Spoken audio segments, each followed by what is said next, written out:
오늘 우리에게 주신 하나님의 말씀은 구약 성경 예레미야 29장 24절부터 32절까지 말씀입니다. 오늘은 어둠은 빛을 이기지 못한다, 이런 주제로 같이 말씀을 나눕니다. 어둠은 빛을 이기지 못한다. 아무리 칠흑 같은 어둠이라 할지라도 가로등 하나 딱 켜지면 빛이 보이고 길이 보이고 두려움이 사라지게 됩니다. 아무리 어둠이 극하다 할지라도 아침에 해가 동력에서 떠오르면 그 어떤 어둠도 자리할 수 없고 순식간에 사라지죠. 이 예배당에 딱 왔을 때에도 불을 딱 켜면 모든 어둠이 사라지는 것이죠. 그런데 이제 사회가 혼란스러우면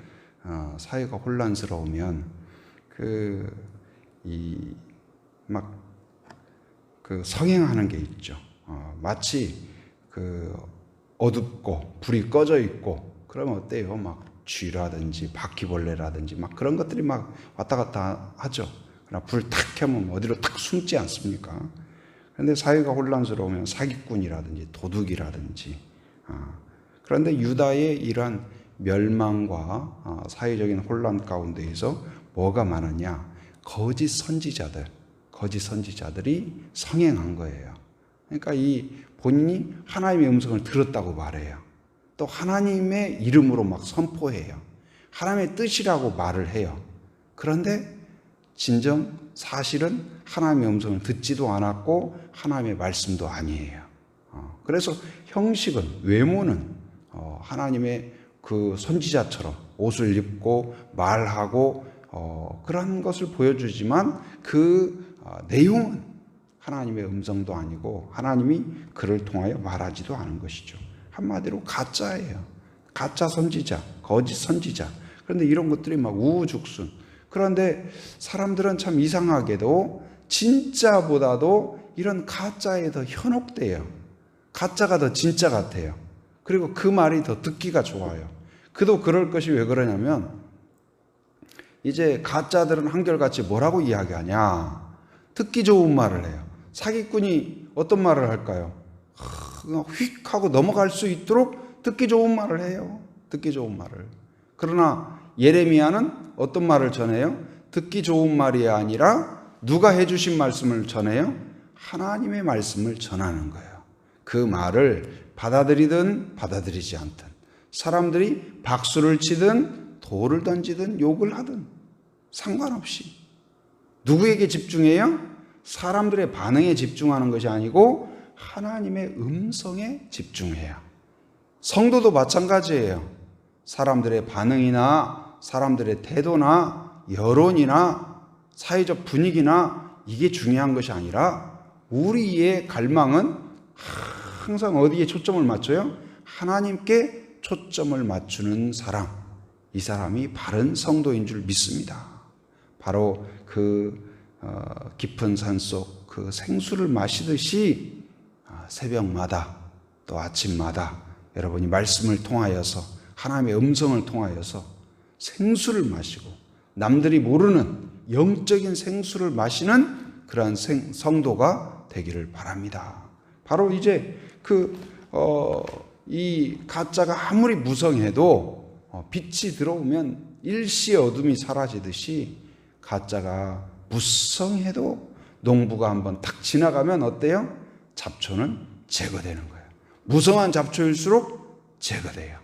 이게 놀라운 신비예요. 놀라운 은혜예요. 세상을 보면 악한 것이 더 득세하는 것 같아요.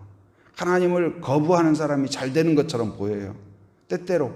그래서 실망하기도 하고 낙담하기도 하고 믿으면 뭐하나? 하나님은 이렇게 더디신가? 그런 생각이 들 수도 있어요. 그러나 농부가 지나가면 잡초는 제거되고 무성한 잡초일수록 제거되어서 결국은 시들고 버려지고 불타게 돼요. 그러나 연약하고 부족하지만 잡초가 제거되면 어때요? 곡식들이 막 자라기 시작합니다. 그리고 나중에 곡식이 딱 자리를 잡으면 잡초가 그때는 끼어들지 못해요. 있다고 하더라도 힘을 못 써요.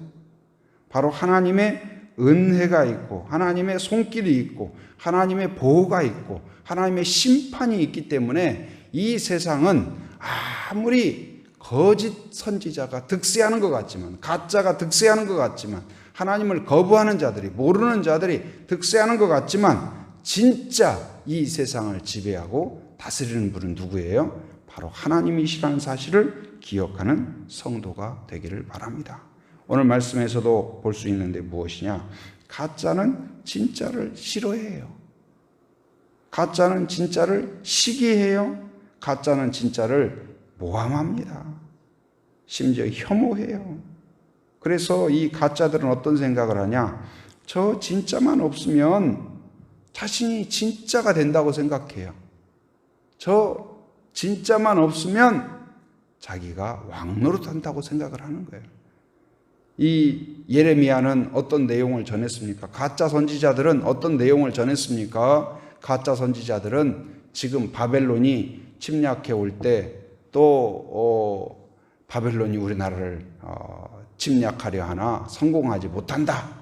하나님이 우리를 지켜주신다. 하나님이 우리를 보호하신다. 그러니까 백성들은 막 아멘 하고 그랬어요. 그러나 예레미야는 어떻게 말을 했어요? 예레미야는 뭐라고 했습니까? 아니다. 이것은 하나님의 징계다. 바로 오히려 바벨론에게 항복을 하고 그런 자만이 오히려 안전하게 나라를 보호받을 수가 있다. 그리고 이제 포로로 1차로 잡혀갔어요. 잡혀간 뒤에 거짓 선지자들은 어떻게 이야기합니까?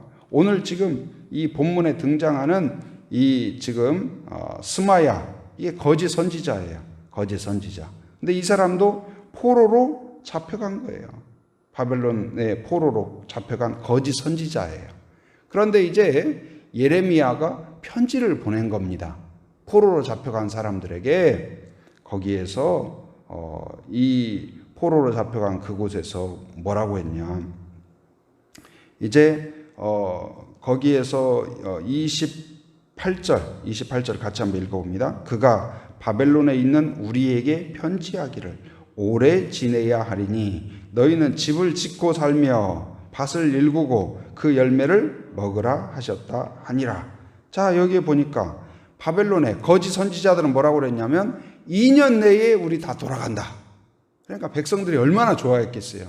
아멘 하고 막 그랬겠죠. 그런데 예레미야는 뭐라고 그랬냐면 바벨론에 돌아간 너희들 어떻게 하냐? 집을 지어라. 집을 지으라는 말은 무슨 말이에요? 곧 돌아간다는 말이에요? 안 돌아간다는 말이에요? 돌아가지 않는다. 집을 짓고 살아라. 오랫동안 있는다. 그리고 밭을 일궈라. 밭을 일궈라. 금방 지금 갈 사람이 밭 일굴 필요가 있어요? 밭 일구는 것이 얼마나 힘든데? 그 말은 무슨 말이에요?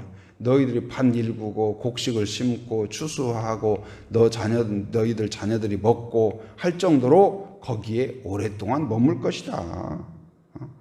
그리고 그 열매를 먹을 것이다. 나무를 심으면 금방 열매가 맺히나요? 오랫동안 시간이 지나야 되죠. 마찬가지로 너희들이 거기에 오랫동안 머물 것이다. 예레미야는 그렇게 이야기를 했어요.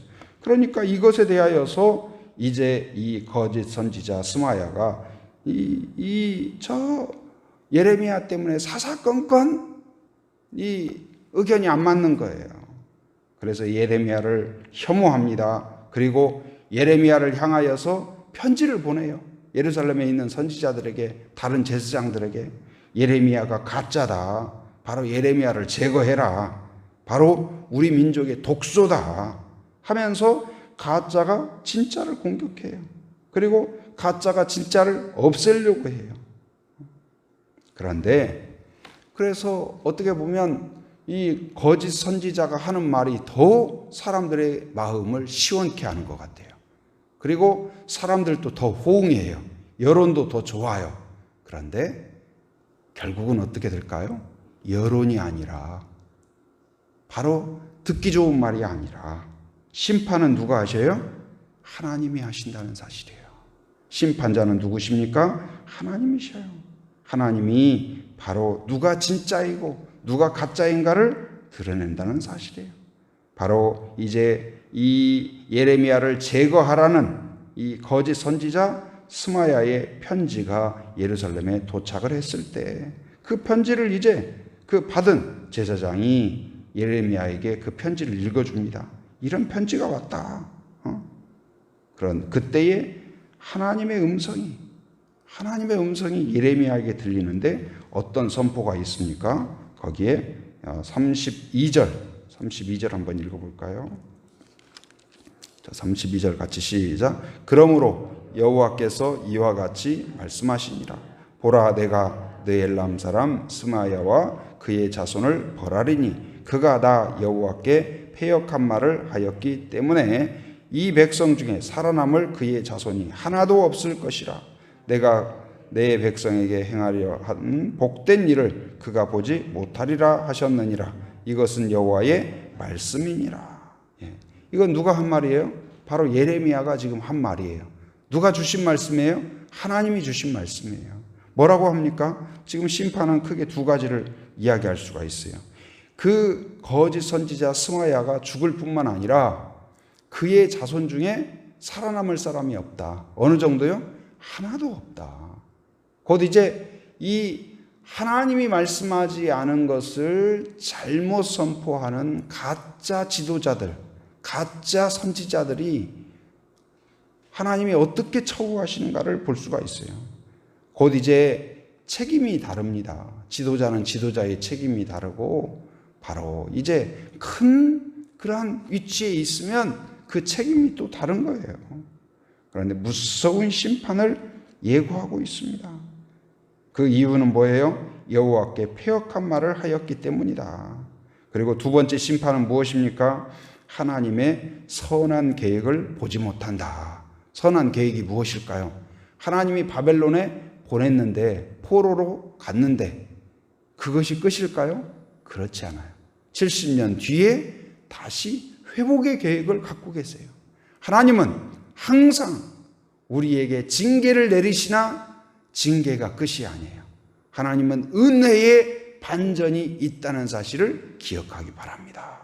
부모가 그 말을 듣지 않고 때를 쓰는 자녀에게 때때로 혼을 내기도 해요. 회초리를 들 수도 있습니다. 그러나 회초리가 끝이 아니에요. 그 뒤에는 사랑의 그 따뜻한 손으로 안아주고 치료해주고 그리고 바른 그 자녀가 되도록 하는 축복과 기도가 있다는 사실이죠.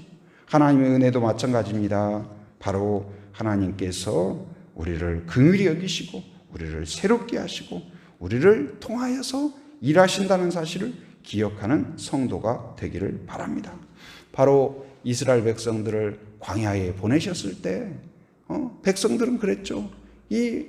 우리를 에덴 농산처럼 젖과 꿀이 흐르는 땅으로 인도한다더니 이게 무슨 젖과 꿀이 흐르냐. 보이는 것은 나무 한 그루 없고 풀 한 폭이 없는 이런 곳에서 우리를 어떻게 살려 하는 거냐. 그들이 만나를 먹으면서도 불평을 했어요. 하나님이 주시는 샘물을 마시면서도 불평을 했죠. 그러나 하나님은 바로 그것을 통하여서 구름기둥 불기둥과 함께 동행함으로써 누구와 동행하는 것을 깨닫게 해요? 하나님과 동행하는 것을 느끼게 하고 경험하게 하고 하나님 은혜 안에 사는 것이 얼마나 복된 것인가를 알게 하고 하나님의 그 인도하심 안에 살아가는 것이 안전한 것을 깨닫게 하는 거예요. 오늘도 우리의 여러 상황 가운데에서 하나님이 구름기둥 불기둥으로 인도하심을 느끼는 성도가 되기를 바랍니다. 그 안에 있는 것이 복되다는 것을 깨닫는 성도가 되기를 바랍니다. 그리고 그 안에 있는 것이 가장 안전하다는 사실을 기억하는 성도가 되기를 바랍니다. 바로 이 참 선지자인 예레미야는 오히려 하나님께는 인정받았으나 백성들에게도 거짓 선지자에게 위협을 받았어요. 생명의 위협을 받았습니다. 협박을 받았습니다. 조롱과 모욕과 모함을 받았습니다. 그러나 이 예레미야는 거기에 집중하지 않고 바로 하나님께 집중했어요. 하나님의 음성에 집중하고 하나님의 음성에서 용기를 얻고 평안을 얻고 담대함을 얻었다는 사실이에요. 예레미야만 그랬을까요? 다니엘도 마찬가지입니다. 상황과 여러 다른 어떤 모함하는 사람들이 있었어요. 그러나 거기에 집중하지 않고 누구에게 집중했어요? 하나님께 집중했어요. 다윗도 마찬가지입니다. 다윗도 그를 시기하는 사울의 공격이 이루 말할 수가 없었습니다. 그럼에도 불구하고 그가 평온하게 잠을 자고 용기를 얻는 것은 어디에서요? 하나님의 음성을 듣고 하나님의 인도하심, 선하신 하나님이 나를 이끄신다. 그걸 믿고 있었기 때문에 그래요. 예수님도 마찬가지입니다. 예수님을 없애기 위하여서 거짓 선지자들, 바리새인들이, 서기관들이 얼마나 혐오하고 얼마나 여러 가지 술수를 쓰고 모함하고 함정에 빠뜨리려고 했습니까? 그러나 그럼에도 불구하고 예수님이 승리할 수 있었던 것은 무엇일까요? 그가 항상 하나님과 깊은 교제를 했어요. 하나님과 대화를 했어요. 하나님과 묵상을 했어요. 거기에서 예수님은 용기를 얻고 길을 찾고 담대함을 얻을 수 있었던 것입니다. 오늘 이 시대를 살아가는 우리의 승리의 비결은 어디에 있을까요? 사람들의 소리가 아니라 하나님의 음성을 들어야 될 줄 믿습니다. 하나님이 가르쳐준 말씀을 선포할 때 거기에 열매가 있어요. 하나님은 결국 의로운 심판을 하신다. 하나님은 결국 믿음의 사람을 구하고 보호하시고 그를 통하여 일하신다는 사실을 기억하는 성도가 되기를 바랍니다. 신만이가 그 고생 끝에 결국 진짜 산삼을 구하듯이, 그리고 지금은 뭐 그렇게 하지 않지만 과거에는 어때요? 농촌에서 키질을 하죠. 키질. 그래서 알곡과 쭉정이를 걸러내고 그러지 않습니까? 그런데 영적인 키질이 반드시 있다는 사실이에요. 가짜와 진짜를 구별합니다. 사람의 눈에는 그게 잘 보이지 않지만 하나님은 어김없이 바로 가짜와 진짜를 구별한다. 여러분, 그때에 참으로 하나님이 기뻐하시는 진짜 성도, 진짜 그런 하나님의 자녀가 되는 은혜가 있기를 바랍니다.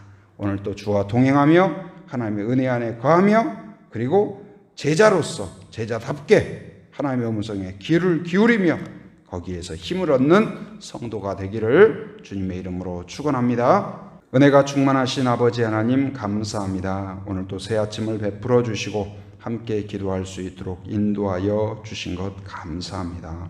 오늘 말씀을 통하여서 어둠은 빛을 이기지 못한다는 사실을 다시 한번 마음에 새기게 하심 감사합니다. 가짜 선지자, 거짓 선지자를 하나님께서 심판하시고 또한 하나님이 보내신 택하신 진짜 선지자 예레미야를 통하여서 선포하시고 이루시고 열매를 맺게 하심을 보게 하심 감사합니다. 오늘 또 이 시대 가운데 사람들의 눈이 아니라 여론이 아니라 하나님께 귀를 기울이는 저희들 되게 하여 주옵소서. 말씀을 통하여 힘을 얻고 용기를 얻고 지혜를 얻는 저희들 되게 하여 주옵소서. 하나님과 교제를 통하여 또한 평안을 얻게 하여 주시고 우리의 삶 가운데 열매 있게 하여 주시며 우리의 삶이 간증이 있게 하여 주시옵소서. 하나님 아버지 또한 기도합니다. 코로나로 인하여서 전국 교회가 또한 예배에 큰 타격이 있습니다. 하나님 긍휼히 여겨주셔서 다시 예배가 회복되게 하여 주시고 예배의 가치를 또한 귀하게 여기는 저희들 되게 하여 주시옵소서. 교회마다 하나님 아버지여 다시 한번 영적으로 더욱 뜨거워지게 하시고 기도가 모아지게 하시고 더욱 거룩한 교회가 되게 하여 주시옵소서. 또한 이 나라의 민족을 긍휼히 여겨주시기를 원합니다. 이 땅에 깃들어 있는 모든 거짓과 우상과 잘못된 것들이 씻어지게 하시고 정의와 공의가 이 땅 가운데 강물처럼 흐를 수 있도록 인도하여 주시옵소서. 오늘 또 새벽을 깨우며 함께한 성도들을 축복하며 기도합니다. 마음의 소원과 기도 제목을 하나님께 하릴 때 하나님께서 신실하게 응답하여 주시옵소서. 하나님 아버지여, 주님 또한 삶의 현장에 살아가는 모든 성도들 안전과 건강을 지켜주시고 악한 세력을 막아 주시옵소서. 오늘 또 이것저것을 왕래할 때 안전운행하도록 하나님께서 붙잡아 주시옵소서. 해외에 육지에 군에 있는 가족들 자녀들 성도들을 기억하시사 눈동자와 같이 지켜주시며 강한 손으로 붙잡아 주시옵소서. 오고 가는 모든 소식 위에 복된 소식 되게 하여 주시옵소서. 지금은 우리 주 예수 그리스도의 은혜와 하나님의 풍성하신 사랑과 성령의 교통하심, 인도하심의 역사가 오직 하나님의 음성에 귀를 기울이며 순종하기로 결단하는 한 사람 한 사람 머리 위에, 가정 위에, 일터 위에, 사역 위에 지금으로부터 영원토록 함께 하시기를 간절히 축원하옵나이다. 아멘.